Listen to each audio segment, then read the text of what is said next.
Muito boa noite a todos e a todas. Satisfação tê-los aqui novamente, neste nosso segundo encontro, né, ao vivo, síncrono, da nossa disciplina. No último encontro, nós tivemos o acolhimento de vocês, e vocês se apresentaram, e eu me apresentei rapidamente, a gente conheceu um pouquinho melhor, e neste encontro de hoje, eu vou apresentar para vocês o plano da disciplina, né? Vamos alinhar todos os conteúdos que nós vamos ver, quais vão ser as metodologias utilizadas, como se dará a forma de avaliação, as datas, a bibliografia utilizada, e detalharmos com vocês como é que vai ser um dos trabalhos da disciplina, tá bom? Então, vamos lá. Você já tem esse plano da disciplina, tá certo? Bem detalhado. Ele está organizado com um sumário para facilitar a navegação. Eu não vou ficar lendo aqui os aspectos elementares de objetivo, meta, isso é mais objetivo. Eu vou começar falando sobre o conteúdo programático, certo? O que é que nós vamos trabalhar aqui no conteúdo programático? Tanto o encontro da semana passada como este é para a gente, né, se conhecer um pouco mais. Vocês se apresentaram, alguns de vocês, né? Alguns mandaram, inclusive, mensagem no WhatsApp, vários de vocês, e aí a gente trocou umas ideias no próprio WhatsApp, bem legal. A primeira vez que eu fiz isso e foi interessante. E agora nós estamos falando aqui sobre os aspectos metodológicos e conceituais da disciplina, que é o próprio plano, certo? Que eu vou mostrar para vocês. Então, nesse primeiro momento, eu vou dar uma visão geral do que a gente vai ver na disciplina em termos de conteúdo, mas não se preocupe, a gente vai passar, cada aula vai detalhar cada um dos tópicos e subtópicos do conteúdo.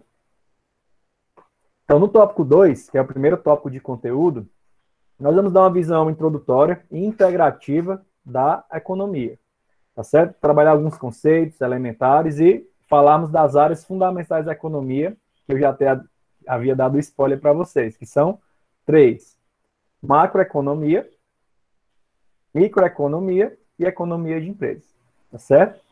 Essas são as 3 áreas fundamentais da economia, e a gente aqui, por estarmos no curso de engenharia, que tem que ter uma perspectiva mais pragmática, prática para a profissão de vocês, eu vou fazer uma interface entre a economia de empresas e a contabilidade gerencial, ou seja, como a gente estrutura informações operacionais e principalmente financeiras de uma organização, de uma empresa, por exemplo, para fundamentar a tomada de decisão. Esse é o nosso foco. Existe a contabilidade financeira, que é muito mais voltada para os contadores, normalmente, e a contabilidade gerencial, que é mais abrangente e foca na tomada de decisão, que é o que nos importa aqui quanto engenheiros, principalmente aqui os engenheiros de produção, certo? Então, nós vamos falar qual seria o objetivo econômico da empresa, né? No tópico 2, a primeira pergunta que eu vou fazer é essa: qual é o objetivo econômico da empresa?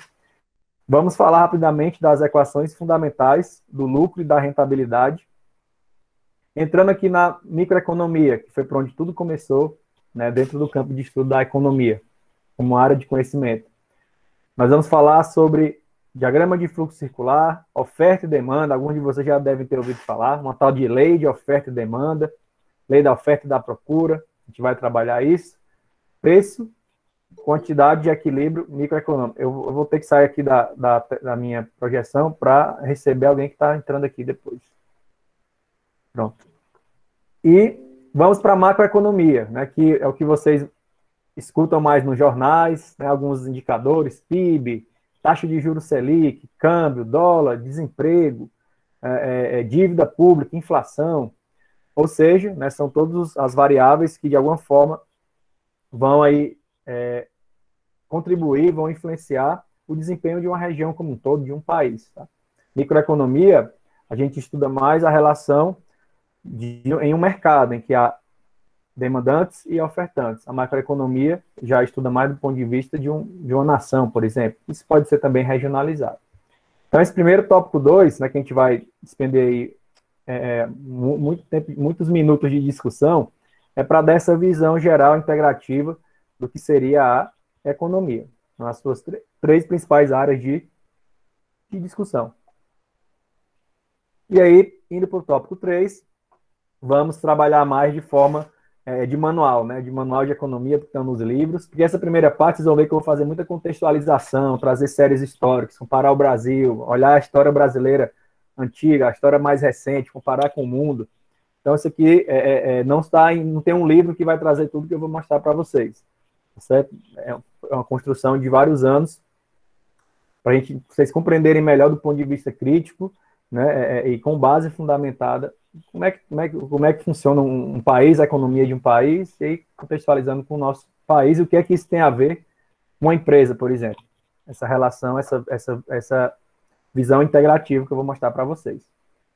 Depois entramos aqui como fosse no manual, né, de economia mesmo, começando pelo começo, que foi justamente a microeconomia, e nós vamos falar sobre fatores de produção, possibilidade de produção, custo de oportunidade, produtividade, né, na visão econômica, é uma palavra que é muito cara para o engenheiro de produção, e ela foi, digamos assim, introduzida no campo da economia. Vamos falar sobre comércio, efeitos cambiais, né? O que é que isso impacta nas transações comerciais, competitividade entre países. Então, é um tópico todo dedicado a essa relação de microeconomia. Ainda dentro da microeconomia, vamos falar sobre teoria do consumidor, função-demanda, um tal de bem-estar econômico, não sei se vocês já ouviram falar, a busca pelo bem-estar econômico, como é que se mede isso, como é que se consegue isso. Um termo que não é tão trivial, tal de excedente, né, que a gente vai trabalhar com vocês. Como é que o governo pode intervir na economia e quais são as consequências disso. Um termo também não tão trivial para vocês. Então, estou só aqui aguçando a curiosidade de vocês. As tais externalidades, que viriam a ser externalidades, mas está no nosso dia a dia. Vocês vão perceber quando a gente for discutir.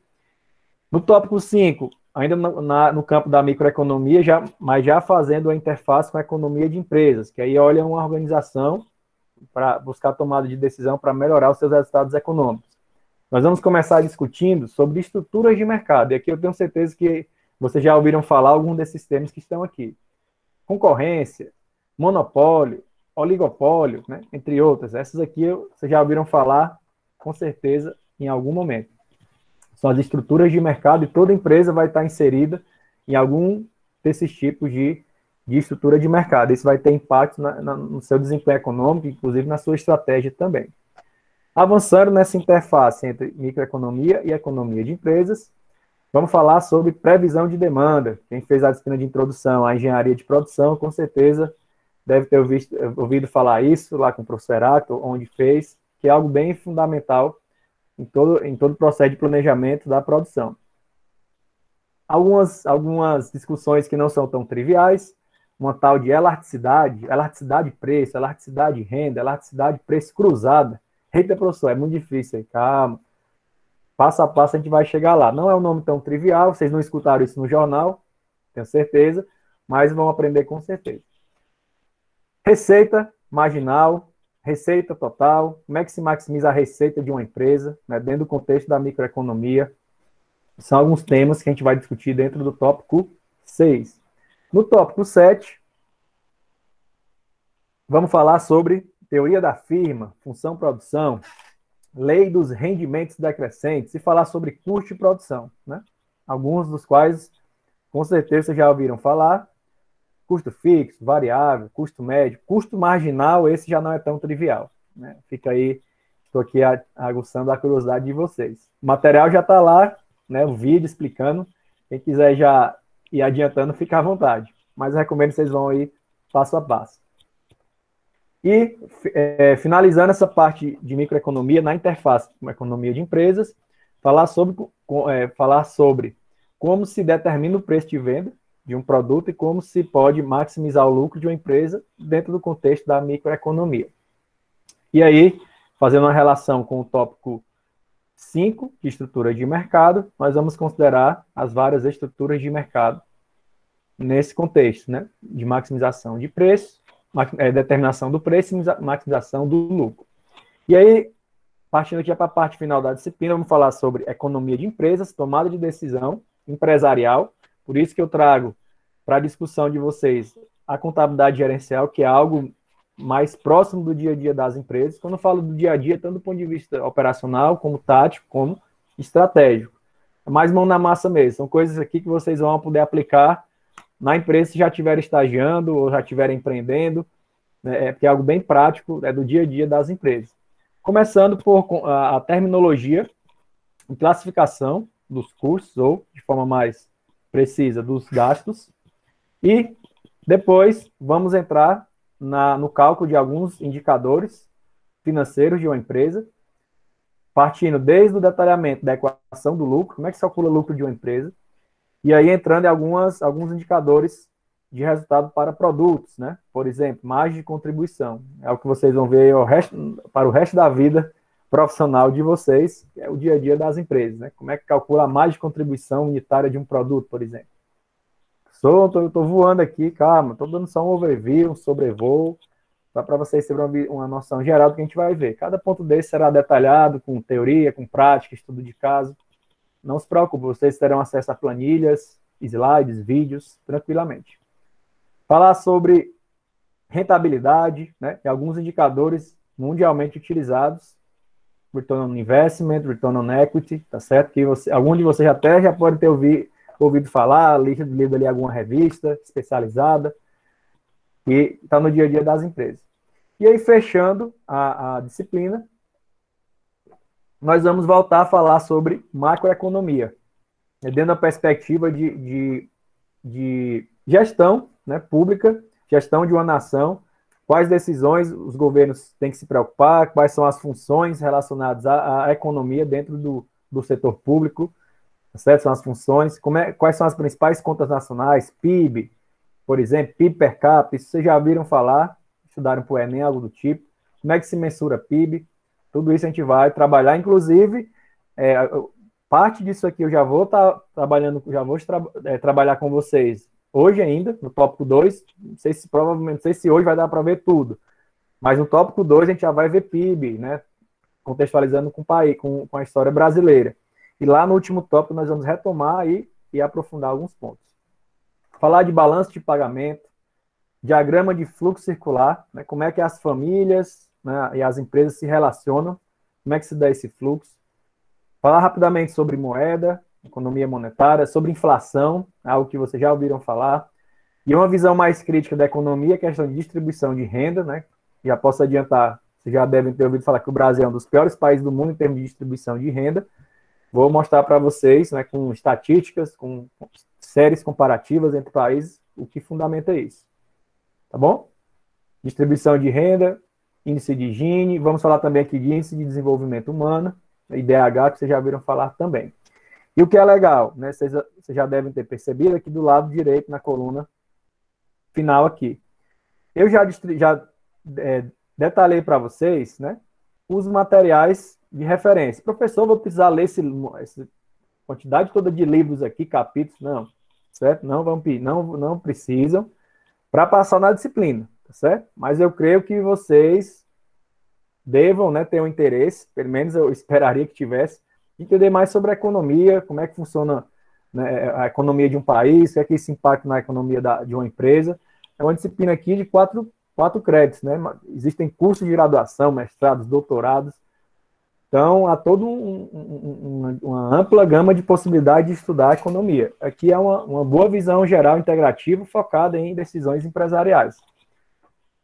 Entretanto, caso vocês queiram se aprofundar, eu já deixei aqui reservado para vocês várias indicações de livros e os capítulos, e até, em alguns casos, até a página onde vocês podem se aprofundar com relação a cada um dos temas abordados nos respectivos tópicos, certo? Então, ficam aqui as recomendações para vocês. Mas a base são as aulas, os slides, as planilhas, os estudos de caso, que a gente vai trabalhar com vocês, tá bom? Mas quem quiser se aprofundar mais, e eu recomendo, tem aqui a recomendação dos livros, certo? Então, eu preparei um material bem mastigado para vocês, né? Numa linguagem que vocês entendem. Tá bom? E aí, passando toda a parte de conteúdo, temos a avaliação, a primeira chamada da prova, que é a primeira avaliação parcial, e a segunda avaliação vai ser na forma de um seminário em equipe, né? Vocês vão trabalhar em equipe, e eu vou explicar já já como é que vai se dar isso. E aí temos a segunda chamada da prova e a velha e temida AF, tá certo? Aí vocês vão ter acesso todo ao cronograma que eu vou apresentar agora para vocês. Como é que está organizada a nossa disciplina em termos de datas e atividades? Tivemos o primeiro encontro na semana passada, de acolhimento, né? Falamos quase nada sobre economia, mas sobre, né, se conhecendo um pouco melhor. E hoje, apresentando sobre o plano da disciplina, tá bom? E aí já começar a trabalhar o conteúdo com vocês. E aí, vocês vão ter que formar equipes, tá bom? E para isso vai ser disponibilizado um Google Forms para vocês indicarem. Já vou dizer a quantidade de pessoas por equipe, eu vou detalhar o trabalho. Até o dia 3 de junho vocês, né, combinam aí. Se fosse presencial, a gente fazia uma dinâmica na hora ali da sala de aula, entregava no papelzinho, a gente já sorteava ali a ordem de apresentação das equipes lá, né, para o final da disciplina. Mas aqui vocês fazem isso de forma mais tranquila, e aí responde a um formulário indicando os membros da equipe de vocês. E aí entra toda a jornada de assistir às aulas que estão gravadas. Você já tem acesso ao material, com exceção aí esse tópico 2, que eu vou gravar com vocês, principalmente porque tem a questão das séries históricas atualizadas, tá bom? Que eu fiz isso, né, neste mês. E vocês terão do dia, né, a partir de hoje, por exemplo, do dia, mas já tinha até disponibilizado isso antes, mas vamos contar a partir de hoje, do dia 20 de maio ao dia 22 de julho, tá certo? Para vocês estudarem esse material. E o lado bom do modal remoto é que vocês podem ver o material em qualquer horário, né, que seja melhor para vocês. Cada um tem o seu ciclo circadiano melhor, né? Qual o melhor horário que se adequa né, a atividades laborais e intelectuais. Não só na hora que vocês quiserem, mas também quantas vezes vocês quiserem. Então, isso é um benefício com relação à aula presencial. Claro que a aula presencial tem ali eu sempre falo, às vezes o aluno está disperso, e eu chego ali, brinco, né? E aí acaba conquistando o aluno para voltar a ter atenção à aula. Isso a gente não consegue fazer aqui. E até no final na parte final, antes de terminar a gravação, eu vou dar alguns toques, algumas dicas para vocês aproveitarem melhor essa aula, essa disciplina. E aí, pessoal, temos a prova no dia 22 de julho. Essa é a nossa previsão. Vou até colocar em negrito aqui, tá bom? E aí, logo em seguida, partimos para a correção da prova, e aí para tirar alguma dúvida de vocês, né, algum ponto que não entendeu, ou se equivocou na hora da realização. E no dia 29 também, a entrega do relatório, né, dos arquivos relativos ao trabalho, que é o seminário que eu vou discutir já com vocês. E já começamos a apresentação, que será de forma síncrona, tá bom? A gente vai passar aí 2 meses sem se ver, digamos assim, em termos de aulas, e aí voltamos lá no dia 29 de julho para a apresentação dos seminários. A gente prevê aí umas 2 semanas de apresentação de seminários, e aí, em seguida, fazemos a segunda chamada da prova individual e finalizamos com a F. E aí vai uma coisa legal para vocês, hein? Dependendo aí do comportamento de vocês, da participação até no seminário, da dedicação, etc., eu poderei abrir a segunda chamada para todo mundo. Então, imagine que você tirou um 6 na primeira chamada, e aí a turma se comportando bem, eu vou informar isso com antecedência, vocês podem fazer a segunda chamada, tira um 7,5, um 8, um 9, e aí fica a maior nota das duas. Tirei um 7 na primeira, fui querer melhorar a nota, tirei um 5 na segunda chamada, fica qual nota? 7. Vai ficar maior entre as duas notas, mas vai depender muito mais de vocês sabem como devem proceder para serem bons alunos, né, dedicados, e aí serão recompensados, é um estímulo para vocês.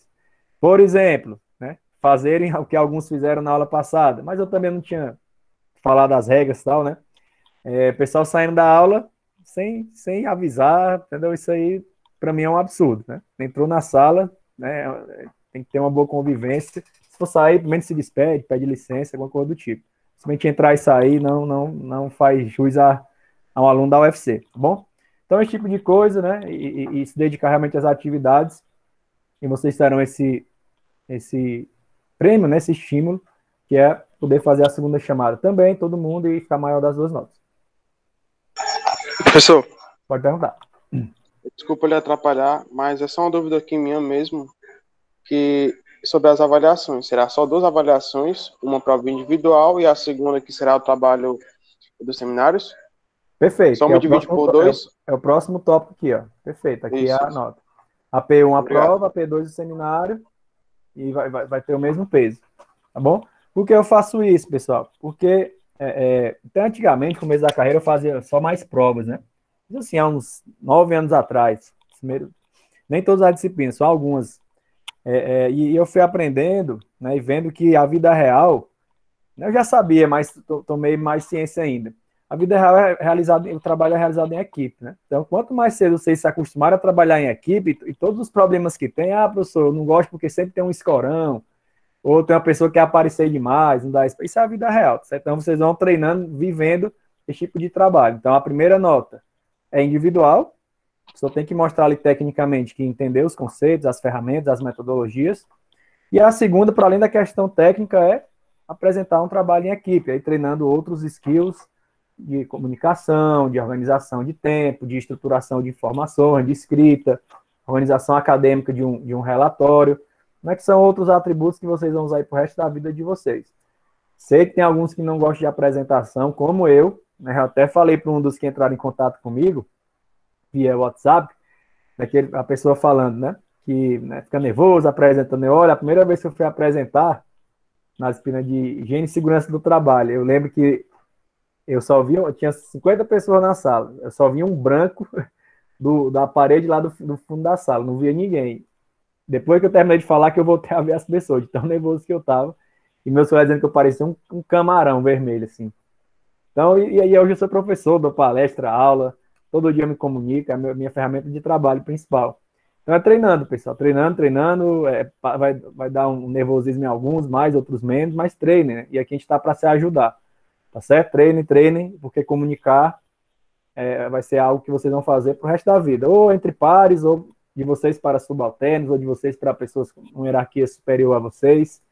Tem que treinar e se comunicar, e aprender a persuadir. E essa atividade ajuda isso também. Claro, todo fundamentado numa análise técnica, né? Que a gente vai fazer com vocês, eu vou mostrar os critérios já. Bom? Então, aqui tem descrevendo, né, o que eu falei para vocês, as regras da UFC de aprovação, reprovação, cálculo de média, se vocês já estão sabendo bem. E aqui é aquilo que eu falei, ó, dependendo da assiduidade, interesse, desempenho, cumprimento dos horários, participação, colaboração, tal, o professor poderá tornar a segunda chamada aberta, certo? Ou seja, para melhorar a nota de vocês. Então, vamos aqui agora como é que vai ser esse seminário.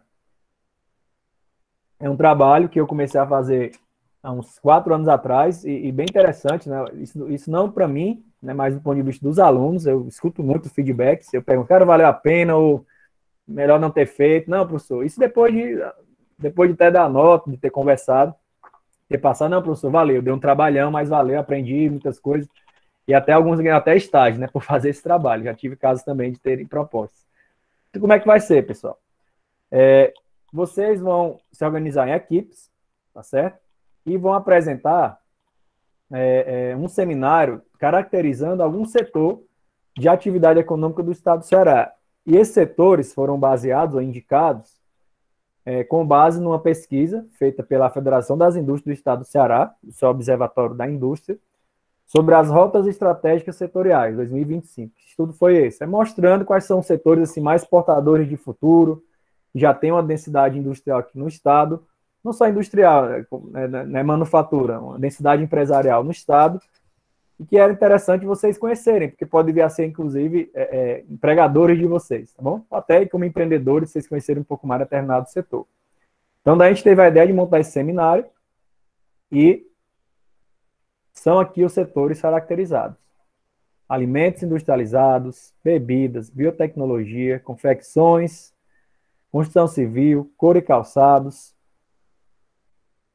economia do mar, energia eólica, solar, resíduos sólidos, logística, madeira e móveis, metal mecânico, minerais não metálicos, nanotecnologia, pecuária, plástico, siderurgia, TICs, tecnologia da informação e comunicação, turismo. Esses são setores que já têm uma envergadura, né, uma relevância para o nosso estado e também podem vir a se tornar como potenciais, como o setor de nanotecnologia, certo? Então, vocês vão escolher um desses tópicos, um desses temas, eu vou mandar para vocês um formulário, como já até havia adiantado. Vocês vão indicar ali a primeira preferência, a segunda, a terceira, e aí a gente vai alocar as equipes. Se não tiver sobreposição, fica aí a primeira opção de vocês. Mas tendo, a gente vai definir por ordem de envio das respostas, certo? Então, são 20 setores e vocês vão escolher um para fazer uma caracterização. Em que sentido? Então, caracterização principal e uma complementar, ou secundária. A principal, qual o faturamento do setor? E aí, como é que eu vou atrás disso, professor? Você vai me dizer? Vocês vão atrás, podem fazer pesquisa em associações, conversar com pessoas da própria FIEC, com empresários do setor. A ideia é vocês irem a campo, mesmo em equipe, dividindo o trabalho, para coletar essas várias informações. Alguém falou aí rapidamente. Foi eu, com licença. Só a título de curiosidade, nós, o Ceará, a gente está na 11ª posição em questão de resultados, né, desse ranking da FIEC. Eu já assisti uma palestra deles agora, acho que foi nos Encontros Universitários de 2019, mas isso não condiz com a nossa capacidade. A gente está na 13ª, eu acho. Aí tem tipo uma discrepância entre resultado e capacidade. Aí mostra que a gente ainda não é tão eficiente quanto pode ser. Eu não sei, eu creio que não seja esse estudo específico. Você deve estar falando, eu acredito, do ranking de inovação, né, entre os estados, que é outro estudo que o Observatório da Indústria fez. Isso, foi essa palestra que eu assisti. Pronto, né, que são vários indicadores, e a gente tem muito potencial de melhoria. Inclusive, eu estou participando de um grupo de trabalho, eu sou conselheiro de inovação e tecnologia da FIEC, e a gente está participando de grupos de trabalho para tentar melhorar esses indicadores, desse ranking, especificamente que você falou. Então, bem interessante. Isso é bem interessante mesmo. Beleza? Então, voltando aqui, além disso, número de empresas do setor. Então, sei lá, o setor de bebidas. Quantas empresas de bebidas tem aqui? Setor de biotecnologia, setor de energia solar, quantas empresas tem? Então, existem estudos, pesquisas que trazem esses números, né, de associações, de sindicatos, patronais, que trazem esses números. Quais são os principais produtos comercializados no setor? Quais são os principais mercados consumidores? Por onde essas empresas, né, vendem? Principalmente aqui no Ceará, ou tem participação nacional, ou conseguem exportar para outros países do mundo? Quais são os principais agentes privados? Né? Quais são as principais empresas? Se há um sindicato, há associações do setor? Como é que funciona a cadeia produtiva do setor? Ou seja, né, principais empresas que perfazem cada elo presentes no Brasil e no Ceará. Então, por exemplo, o setor de energia eólica. Então, quem é que produzem as pás eólicas? Quem faz o projeto? Quem faz a instalação? Quem faz a distribuição dessa energia? Então, é fazer um mapeamento de toda a cadeia produtiva. Quais são os principais desafios e perspectivas futuras do setor de atividade econômica? Isso aí não é com base no que vocês pensam, não. É com base em documentos e, principalmente, em opiniões, entrevistas com pessoas que tenham relevância nesse setor, né? Empresários ou até pesquisadores, dirigentes, presidentes de sindicatos, né, daquela área. Então, vocês vão precisar fazer o quê? Tem que ir a campo, né, pode ser online, e gravar entrevistas com empresários, com dirigentes, com pessoas especialistas que tenham relevância daquele setor que vocês escolheram, tá certo? E aí, tendo alguma dificuldade, a gente pode elaborar ofícios, algumas equipes pedem, a minoria, né? A gente vai preparar um ofício, assina aí para levar lá ou mandar por e-mail para a pessoa ver que faz parte de uma atividade séria da universidade, tranquilo, né? A ideia é que vocês passem a conhecer mais o setor de atividade econômica com um propósito, né? Que é cumprir uma atividade de uma disciplina, isso acaba ajudando a abrir portas, né? E são bem legais, e até recomendável, está aqui escrito, né? Vocês lá no finalzinho da apresentação que vocês vão fazer, mostrar um trecho do vídeo, 2 minutinhos, 3 minutinhos, e é bem legal a empolgação dos próprios empresários em querer ajudá-los. Tem alguns casos até de alunos que recebem proposta de estágio só por ter tido a atitude de entrevistar a pessoa. Pá, gostei de você, quer vir trabalhar comigo? Ser menino no começo do curso. Não, ainda estou começando, deixar para oportunidades futuras. Então, é realmente a campo, de forma protagonista, e fazer essa caracterização. Caracterização secundária. Faturamento do setor no Ceará, em comparação com o Brasil, né? O Ceará representa quantos por cento comparando com o Brasil? E aí, claro, se tiver acesso. Número de empregados do setor, salário médio, né? Quem paga mais, paga menos. Capacidade produtiva instalada, então a gente consegue produzir X megawatts de energia por meio do modal solar. Dependendo do setor, vai ter uma capacidade produtiva instalada. Quais são os principais agentes públicos relacionados àquele setor? Por exemplo, turismo. Vocês sabem que existe uma secretaria de turismo, mas existe uma secretaria de energia solar? Não existe. Então, é para vocês entenderem, não só do ponto de vista privado, né, que estava lá na caracterização principal, mas também do ponto de vista público, como é que se dá, né, o apoio a esse setor de atividade econômica que vocês estiverem abordando. E, do ponto de vista da academia, quais são, né, se existem laboratórios de pesquisa relacionados ao setor. Certo? Muito provavelmente, vocês vão encontrar laboratórios, né, não só aqui na UFC, mas em todas as instituições de educação, instituições de ciência e tecnologia, Senai, por exemplo, vocês têm que pesquisar, relacionados ali a todos os setores. Vocês vão conseguir encontrar. E aqui, sempre trazendo fontes, dados, né? De onde é que você tirou a informação. E aí eu recomendo fortemente, isso aí vai servir para vocês, até para a defesa de trabalho de conclusão de curso, que é se ater, vocês precisam ter a devida atenção ao manual de produção de trabalhos acadêmicos da universidade. Entre no site da biblioteca da UFC e veja lá como é que se faz um trabalho acadêmico, tá bom? Como é que se faz uma citação, uma referência, já vão aplicando aqui na primeira disciplina de vocês. É bom que vai acompanhar ao longo da disciplina. São padrões formais que são universalmente utilizados, né? São os padrões acadêmicos e ajudam a dar mais base para o relatório que vocês vão fazer. Bom, então, tenham cuidado com isso. Como é que vai se dar aqui a questão da nota?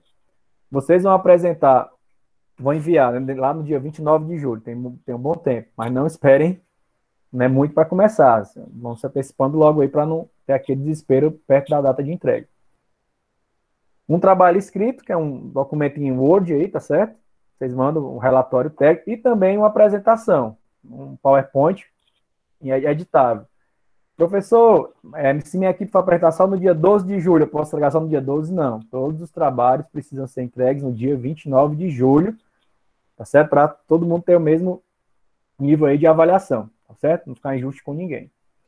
E aí vocês vão mandar para este e-mail aqui, né? trabalhos.abraão@gmail.com.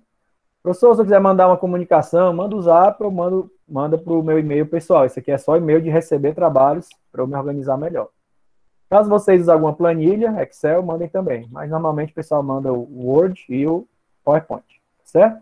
Como é que vai se dar a nota? A metade pelos materiais enviados, tá certo? Que vocês vão enviar, e a outra metade pela apresentação feita ali, que a gente vai fazer algumas perguntas, ver o nível de digamos assim, dedicação de vocês, né?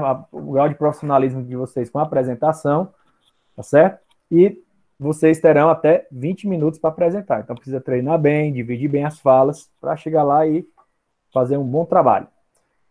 Alguns critérios para vocês precisam se ater para receberem boas notas, boas avaliações.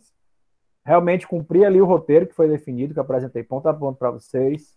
Ter o devido zelo com a questão gramatical, ortográfica. A organização do trabalho escrito, e aí levar em consideração o atendimento ao padrão, né, de escrita acadêmica lá do manual da biblioteca, eu falei para vocês, isso é muito importante. A parte dos slides, aquele capricho, né, a estética, procurem fazer... Só vou botar aqui a apresentação só com texto. Pelo amor de Deus, não faça isso, né? Usem gráficos, ilustrações, imagens. Não precisar de texto, ok, destaque ali as palavras principais. Capricho, né, no slide, nas apresentações. Postura, né, profissional de vocês, né? A pessoa, quando está bem treinada, a gente sente quando ela tem segurança no que fala, né? A postura tem a ver com o domínio do conteúdo também. Ter o devido respeito ao tempo disponibilizado para vocês. E aí, claro, lá naquela parte de entrevistas, né, com empresários, especialistas, dá uma devida profundidade no que diz respeito às perspectivas futuras do setor. Chegar assim, não, professor, o negócio vai ficar bom, vai melhorar, viu? Isso não é análise que se presta. Então, tragam análises bem profundas e aí vai depender do nível de entrevista que vocês fizerem, a quantidade de pessoas que vocês interagirem, tá bom? Tenham esse devido cuidado. E aí, pessoal, as fontes, né, procurem de forma livre na internet, precisando de alguma força pessoal, né? Eu posso dar também. É um trabalho de pesquisa que vocês vão fazer seguindo aquele roteiro. Ter muito cuidado com plágio, né? E eu sei que tem algumas pessoas aí que às vezes fazem deslize de propósito, né? Mas muita gente faz de forma, digamos assim, inocente, sem saber. Comete plágio sem saber. E esse negócio é sério. Eu já vi professor da USP perder emprego, já vi título de doutorado ser cassado, eu já presenciei, eu estando em banca, um aluno de mestrado ser eliminado do programa, chorar na minha frente porque encontramos plágio no trabalho dele, aluno de trabalho de TCC, né, zerado, imagina a vergonha, pessoal, você zerar um trabalho de TCC, defesa em público, já vi, presenciei, já soube, né, de um presidente da Hungria, acho que foi em 2012 ou 2013, teve um processo de impeachment, porque encontraram plágio na tese dele, uma ministra da Educação da Alemanha foi demitida porque encontraram plágio na tese dela, ou seja, plágio é um negócio sério. O professor só botou o terror aí, mas o que é esse plágio? A gente está começando agora, já está chegando aí com 2 pés, me diga o que é plágio. Plágio, pessoal, é você, por exemplo, pegar um texto ali na internet, poxa, ele falou ali do jeito que eu queria escrever, eu não vou reinventar a roda não, eu vou copiar aqui e colar no meu trabalho. Isso é plágio, ou seja, você copiou a produção intelectual de uma pessoa, de um terceiro, sem dar o devido crédito. Regra de ouro, aí vocês não vão estar cometendo plágio. Só citem o que vocês lerem na fonte original. Vão na fonte original. Professor, mas não é uma coisa que eu vi, eu não encontrei em canto nenhum, nem na biblioteca, uma coisa está em inglês, não consegui encontrar. Como é que eu posso fazer? Você pode usar o APUD, que é citado por, certo? Você cita uma pessoa que foi citada por outra. Aí, ok. Mas isso enfraquece o trabalho, evitem. Bom? Saibam que a regra de ouro eu só vou usar no meu trabalho as minhas fontes, o que eu ler, né, originalmente. Não vale ficar pegando coisa de internet. E, professor, se eu pegar o plágio, aqui é 0, né? E aí fica aquela imagem abalada junto ao professor e aos meus colegas, tá bom? Porque pega muito mal, pessoal. Porque, inclusive, plágio é um crime, né? Está previsto no Código Penal Brasileiro. Estou falando isso para vocês mais como um alerta para evitar problemas. Muito, como eu falei, alguns usam de má fé, mas eu já vi casos do aluno não saber. Professor, não sabia, eu vi ali o texto tão bem escrito que eu copiei, nunca ninguém tinha me falado de plágio. Depois, a primeira vez que eu escutei isso, ele foi punido, né? Teve o TCC zerado. Toda panela de disciplina eu deixo isso aqui escrito, né? Já ficar avisado para evitar problema, tá certo? Só cite o que vocês lerem, e não serve só para minha disciplina, serve para todas as outras, do TCC, mestrado, tudo que vocês forem fazer na vida. Usem fontes, né? Que você de fato acessarem. E aí, fechando, finalizando a apresentação do seminário, né, dessa explicação. Regra boa aí também, né? Procure apresentar o trabalho de forma entusiástica, né, com energia, né, de forma gráfica, ilustrada, bem visual. Apresentem da melhor forma como vocês gostariam de receber. Treinem, se preparem. Tenho certeza que farão um grande trabalho, né? Eu não tive... Todos os anos, as equipes foram bem dedicadas, os trabalhos bem interessantes mesmo. Deu gosto, né, como professor. Espero que vocês façam mesmo. Ano passado nós fizemos em meio à pandemia e foram bons trabalhos. Tá certo? E aqui, fechando, a bibliografia básica. Tá bom? Como eu falei, vocês não precisam ler esse livro para passar na disciplina. Tá bom? Eu deixo isso bem claro, mas eu recomendo muito. São pelo menos 5 livros básicos. Manual de Economia, feito lá pelos professores da USP. Introdução à Economia, do professor lá de Harvard, o Gregor Mankiw. Economia de Empresas, do McGuigan e companhia. Professor Rossetti, Introdução à Economia. E a Economia Micro e Macro, do professor Vasconcelos, que é um dos professores lá da USP. São bons livros. Professor, se tivesse um aí que o senhor recomendaria mais... Aí eu falo, foi o primeiro que eu li, e eu gostei muito, que é o do Mankiw. Com a ressalva que ele contextualiza a economia no sentido global, né? e os professores brasileiros acabam trazendo exemplos do país. São livros muito bons. Se vocês conseguissem pelo menos um desses, estariam muito bem servidos. O professor está ruim para a biblioteca, pandemia, eu compreendo perfeitamente. Né? Quem puder fazer o investimento, isso aqui tem em sebos virtuais, né? Vocês podem procurar, e como tem muitas edições e não muda muita coisa, as bases, os princípios são os mesmos, vocês conseguem edições anteriores a preços bem acessíveis, né? Sei lá, R$20, R$10, R$15, menos com a pizza. Quem puder investir, recomendo, que é uma leitura que vai acompanhar vocês pro resto da vida. Né? Isso é o tipo de coisa que usa não só do ponto de vista profissional, mas do ponto de vista pessoal também. Isso me motiva muito como professor. Não estou ensinando só profissionais, formando profissionais, isso é a minha obrigação. Mas eu estou contribuindo também para formar cidadãos e cidadãs críticos, pensantes, né, que compreendam como a economia impacta no seu dia a dia, né, como a economia influencia a política influencia a economia, para se discutir com base em fundamentos, né, em fatos e dados, e menos no achismo, né, na gritaria, na bravata, que é o que é empestado no nosso país. Né? Então ajuda muito, nesse ponto de vista pessoal, como cidadão, entender em que mundo nós estamos vivendo e sabendo que a economia influencia bastante. Temos também aqui bibliografia complementar, bom? Que vocês podem acessar também. Pronto, pessoal, esse é o plano, né? Eu vou parar aqui a projeção e vou colocar à disposição para tirar alguma dúvida de vocês.